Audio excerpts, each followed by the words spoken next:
শরীয়তপুরের জাজিরায় মরিচ খেতে পড়ে থাকা পরিত্যক্ত ককটেল বোমা হাতে তুলে নেওয়ার পর বিস্ফোরণে গুরুতর আহত হয়েছে 10 বছর বয়সী মাদ্রাসার ছাত্র শিশু রাহাত। বিস্ফোরণের তীব্রতায় তার হাতের কবজি বিচ্ছিন্ন হয়ে যায়। শুক্রবার সকাল 10:45টায় উপজেলার চরধুপুর চরকান্দি এলাকায় এই মর্মান্তিক ঘটনা ঘটে। আহত শিশু রাহাত উপজেলার চরধুপুর চরকান্দি এলাকার শামসু মাতবরের ছেলে। স্থানীয় এক মাদ্রাসায় 3য় শ্রেণীতে পড়াশোনা করে।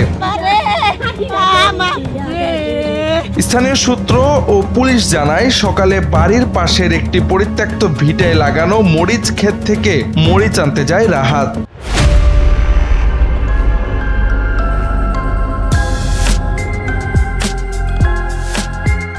এ সময় বাবুল মাতবরের ভিটার মধ্যে পড়ে থাকা ককটেল সদৃশ একটি বস্তু দেখতে পেয়ে সেটি হাতে নিয়ে নাড়াচাড়া করতে থাকে। এক পর্যায়ে হঠাৎ বিকট শব্দে বিস্ফোরণ ঘটে। বিস্ফোরণের সঙ্গে সঙ্গে রাহাতের হাতের কবজি ছিটকে পড়ে যায় এবং ঘটনাস্থল রক্তে ভেসে যায়। বিস্ফোরণের শব্দ শুনে আশপাশের লোকজন ছুটে এসে গুরুতর আহত অবস্থায় শিশুটিকে উদ্ধার করে জাজিরা উপজেলা স্বাস্থ্য কমপ্লেক্সে নিয়ে যায়। পরে কর্তব্যরত চিকিৎসক তার অবস্থার অবনতি হওয়ায় উন্নত চিকিৎসার জন্য ঢাকা মেডিকেল কলেজ হাসপাতালে রেফার করেন।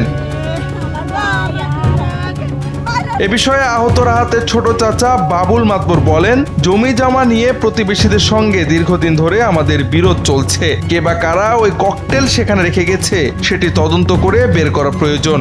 আমাদের এই জমি জমা নিয়ে অনেক দিন যাবৎ আমাদের চাচা বারাক মাতবর, ফজল করিম মাতবর এবং আবাসের মাতবরের সাথে খুব একটা বিরোধ চলতেছে এবং কি এই জমি জমা আমাদের আসতে দেয় না।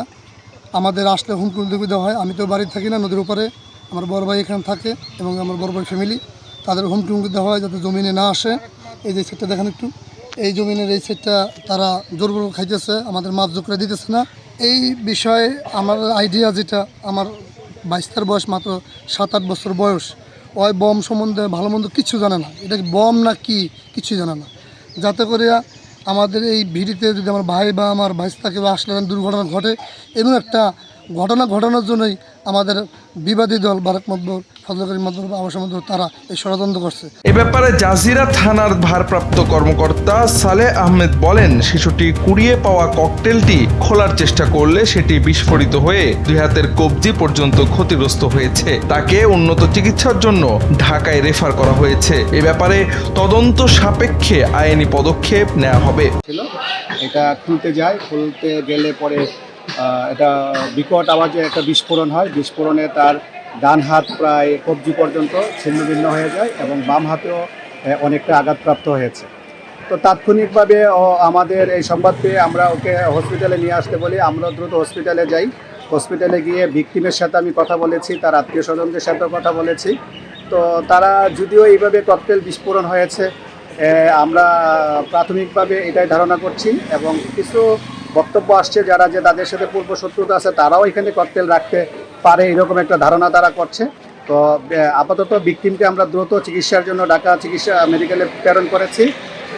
বিষয়টার তদন্ত, আমরা ঘটনাস্থলে হাজির হয়েছি, এখানেও দেখেছি, আরও বিশদভাবে তদন্ত করছি। তদন্ত করে ঘটনার বিষয়ে আইনগত ব্যবস্থা গ্রহণ করা হবে। এ ঘটনায় এলাকা জুড়ে বিরাজ করছে তীব্র আতঙ্ক। প্রতিবেশীরা এতে হয়েছেন মর্মাহত, আর আহত শিশু রাহাতের স্বজনদের মধ্যে বইছে তীব্র শোক। জওয়াদ আহমদ, NPB।